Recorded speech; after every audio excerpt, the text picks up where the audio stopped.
اعوذ باللہ من الشیطان الرجیم بسم اللہ الرحمن الرحیم نحمده ونستعینه ونصلی علی رسوله الکریم اما بعد فقال اللہ تبارک وتعالی فی شان حبیبہ ان اللہ وملائکتہ یصلون علی النبی یا ایھا الذین آمنوا صلوا علیہ وسلموا تسلیما اللہم صل علی سیدنا مولانا محمد وعلی آلہ واصحابہ اجمعین۔ میرے واجب الاحترام برادران اسلام، میری بہن اور بچوں، السلام علیکم ورحمۃ اللہ وبرکاتہ۔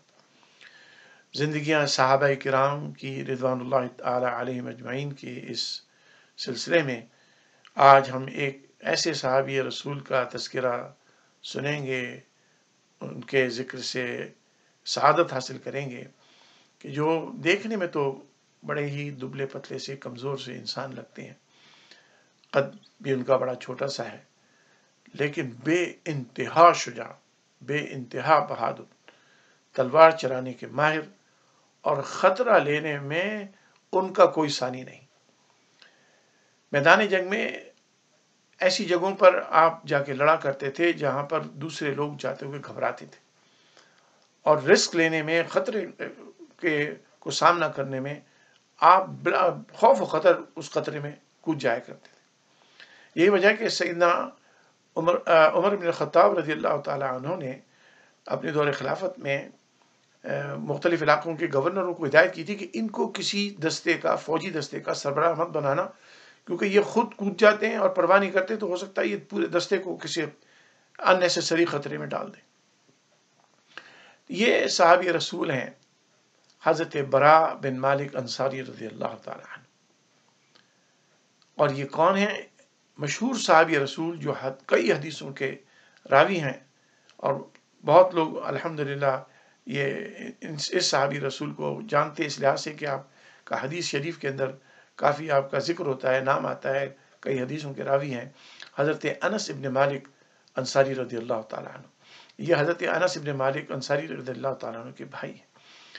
حضرت برا بن مالک انصاری رضی اللہ تعالیٰ عنہ، نبی علیہ الصلوۃ والسلام کا وصال جیسے ہی ہوا،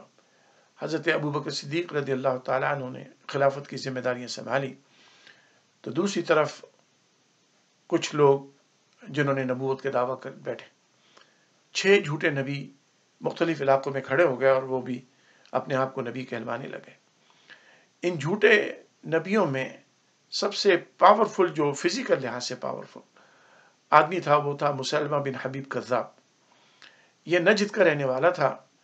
اور اس کو اس لحاظ سے بڑی تقویت حاصل تھی کہ مختلف نجدی قبائل جو تھے وہ اس کے ساتھ تھے اور اس کو سپورٹ کرتے تھے۔ اس نے نبی علیہ الصلوۃ والسلام کے وصال کے بعد نبوت کا دعویٰ کیا، اور یہ جب کھڑا ہو گیا تو حضرت ابوبکر صدیق نے اس کے خلاف یقیناً جہاد کرنا تھا، تو آپ نے حضرت اکرمہ بن ابو جہل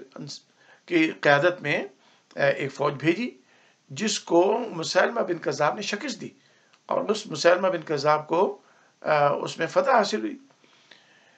تو یہ بڑی تشویشناک بات تھی کہ ایک جھوٹا نبی نجد کے اندر کھڑا ہو گیا ہے اور اس کو طاقت حاصل ہو گئی ہے، اور بہت سارے قبائل اس کو سپورٹ کرنے لگ گئے ہیں۔ تو حضرت ابوبکر صدیق رضی اللہ تعالیٰ عنہ نے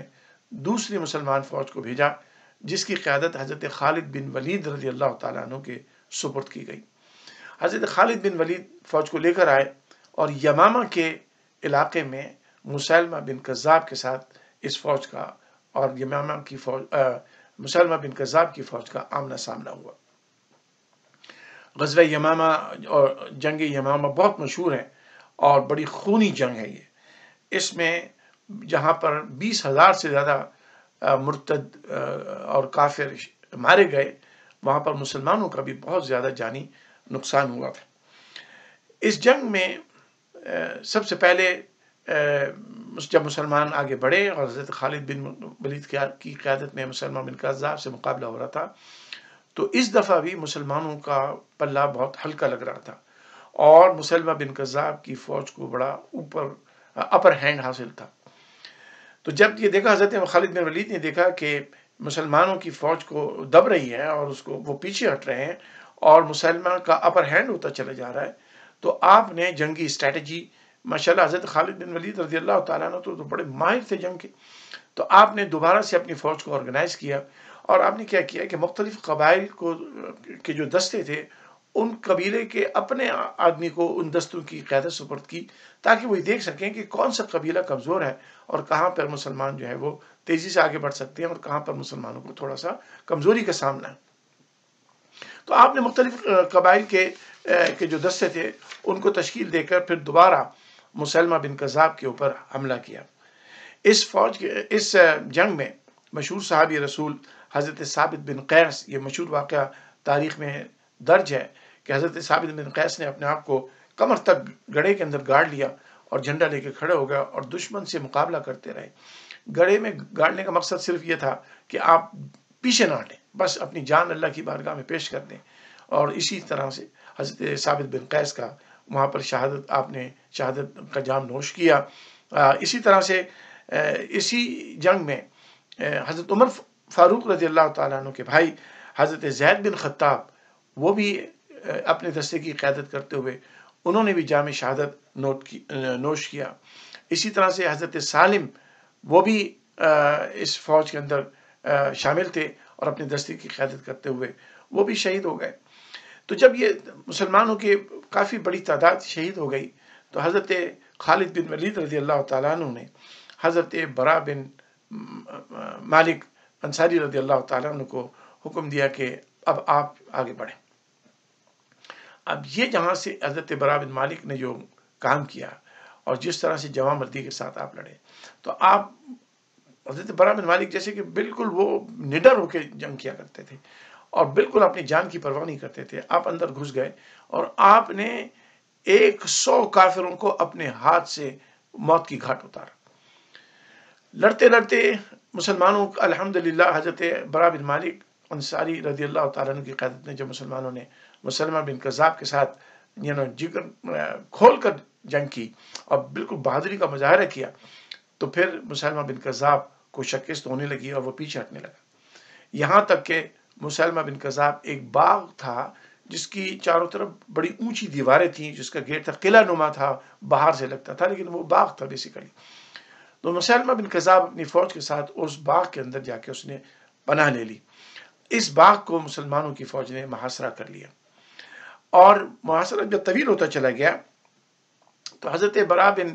مالک رضی اللہ تعالیٰ عنہ نے دیکھا کہ اب یہاں پر مسلمہ بن کذاب اور اس کی فوج کے ساری فوج اندر موجود ہے، تو آپ نے ان کو یہ کہا کہ اپنی فوج کو یہ کہا کہ اچھا بھائی ایسا کرو، کیونکہ فوج میں سب سے ہلکا میں ہی ہوں، آپ بالکل دبلے پتلے سے تھے، وزن زیادہ نہیں تھا، تو آپ نے کہا کہ مجھے تم ایسا کرو، نیزے پر اٹھاؤ اور نیزے پر اٹھا کے مجھے دیوار سے دوسری طرف پھینک دو۔ اب آپ اندازہ لگائیے کہ دشمن کے منہ میں حضرت برا بن مالک انصاری رضی اللہ تعالیٰ عنہ کہہ رہے ہیں کہ مجھے اتار دو، تو میں دروازے کے پاس مجھے پھینکا جائے تاکہ میں اندر سے دروازہ کھولوں اور مسلمان فوج جو ہے وہ باغ کے اندر آ سکے اور تاکہ ان کافروں کا، ان مرتدوں کا مقابلہ کیا جا سکے۔ تو کئی لوگوں نے مل کر حضرت برا بن مالک رضی اللہ تعالیٰ عنہ کو نیزے پر اٹھایا اور دیوار کے اوپر لے گئے اور دیوار سے ادھر پھینک دیا۔ حضرت برا بن مالک جیسے ہی باغ میں دوسری طرف اندر گرے ہیں، آپ نے فوراً وہیں پر، یقیناً وہاں دشمن کی فوجیں تھیں، آپ نے ان سے لڑنا شروع کیا اور 10 آدمیوں کو اندر جا کے آپ اکیلے نے وہیں ان کو موت کی گھاٹ اتارا، اور پھر بڑی کامیابی کے ساتھ حضرت برا بن مالک رضی اللہ تعالی عنہ نے باغ کا دروازہ کھول دیا۔ باغ کا دروازہ کھول دیا، مسلمانوں کی فوج اندر گئی اور مسلمہ بن کذاب اور اس کی فوج کو زبردست شکست فاش ہوئی، اور مسلمہ بن کذاب بھی وہیں پر موت کی گھاٹ اتار دیا گیا۔ یہاں پر اس باغ کے اندر مسلمہ بن کذاب کے 20,000 سے زیادہ فوجی مارے گئے، اور مسلمہ بن کذاب بھی اسی میں مر گیا، اور ایک بہت بڑا فتنہ جو رسول کریم علیہ السلام کے دنیا سے ظاہری پردہ فرمانے کے بعد کھڑا ہوا تھا، اس کا حضرت خالد بن ولید رضی اللہ تعالیٰ عنہ کی قیادت نے، حضرت برا بن مالک انصاری رضی اللہ تعالیٰ عنہ نے جس جواں مردی اور مسلمان فوج نے جس جواں مردی سے مقابلہ کیا، یہ ایک روشن مثال ہے اور اسلام کی تابناک تاریخ کا ایک ایسا باب ہے کہ جس کو دنیا بھر کی فوجوں کے سربراہ جو ہے اپنے لیے ایک نمونہ بنا سکتے ہیں۔ حضرت برا بن مالک انصاری جب اندر گئے ہیں تو یقیناً آپ تنہا تھے اور آپ دشمن سے اکیلے لڑ رہے تھے۔ آپ کے جب جنگ ختم ہوئی، آپ الحمدللہ زندہ تھے، آپ کے جسم کے اوپر حضرت خالد بن ولید نے خود نوٹ کیا 80 سے زیادہ جسم مختلف نشانات تھے، زخم تھے، 80 سے زیادہ زخم ان کے جسم پر تھے۔ حضرت خالد بن ولید حضرت برا بن مالک کے پاس وہیں رکے رہے اور 1 مہینے تک ان کی تیمارداری حضرت خالد بن ولید نے خود کی۔ جب وہ بالکل اتنا ٹھیک ہو گئے تو پھر حضرت خالد بن ولید الحمدللہ واپس مدینہ منورہ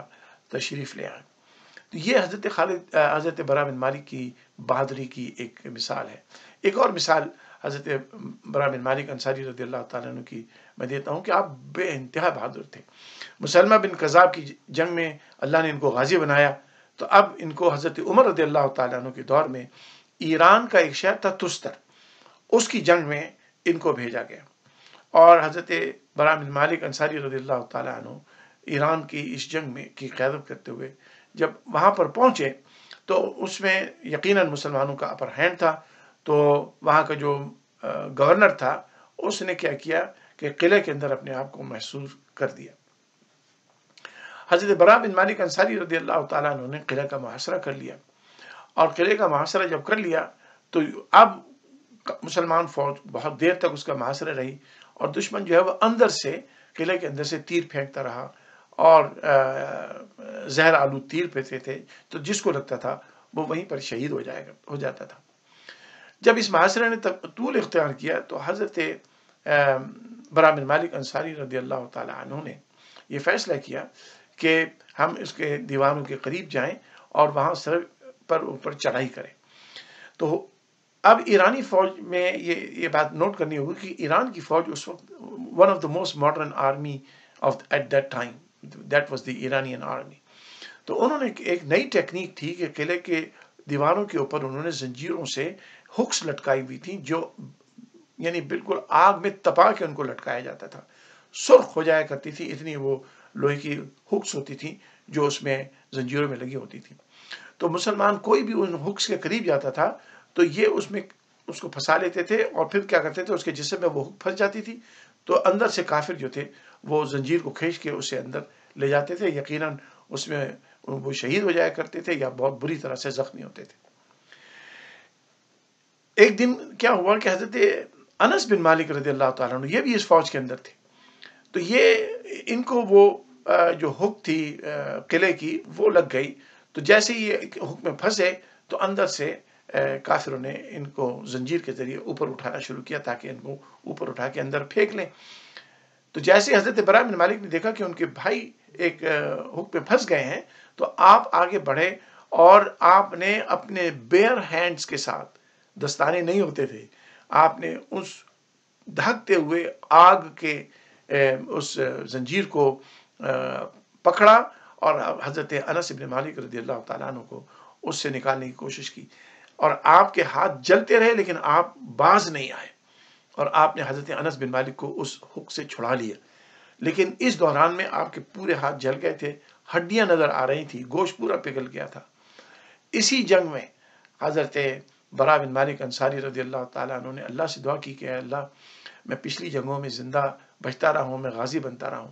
مجھے شہادت کا جام نوش کرنا تیری بارگاہ میں حاضر ہونے کا بڑی آرزو ہے، اے اللہ میری اس آرزو کو پورا فرما۔ اسی تستر کی جنگ میں حضرت برا بن مالک انصاری رضی اللہ تعالیٰ عنہ نے شہادت کا جام نوش کیا اور اللہ کی بارگاہ میں حاضر ہو گئے۔ اللہ تبارک و تعالی حضرت برا بن مالک انصاری رضی اللہ تعالیٰ عنہ کی قبر انور کو اپنے نور سے، اپنی رحمت سے بھر دے کہ وہ ہمارے لیے مشعل راہ ہیں کہ اے انسانوں یاد رکھو، جس انسان کو اپنے رب پر بھروسہ ہوتا ہے وہ کسی سے ڈرتا نہیں۔ آج ہم مسلمان دنیا کی ہر چیز سے ڈرتے ہیں، اور اگر نہیں ڈرتے ہیں تو اپنے رب سے نہیں ڈرتے ہیں۔ کاش ہم میں بھی حضرت برا بن مالک انصاری رضی اللہ تعالیٰ عنہ جیسی شجاعت اللہ تعالیٰ عطا فرمائے۔ اللہ تبارک و تعالیٰ ہم سب کو نبی علیہ الصلوۃ والسلام کی سچی اتباع اور پیروی کی توفیق عطا فرمائے، صحابہ کرام کا مؤدب بنائے، اہل بیت عظام کی سچی محبت عطا فرمائے۔ وما علینا الا البلاغ۔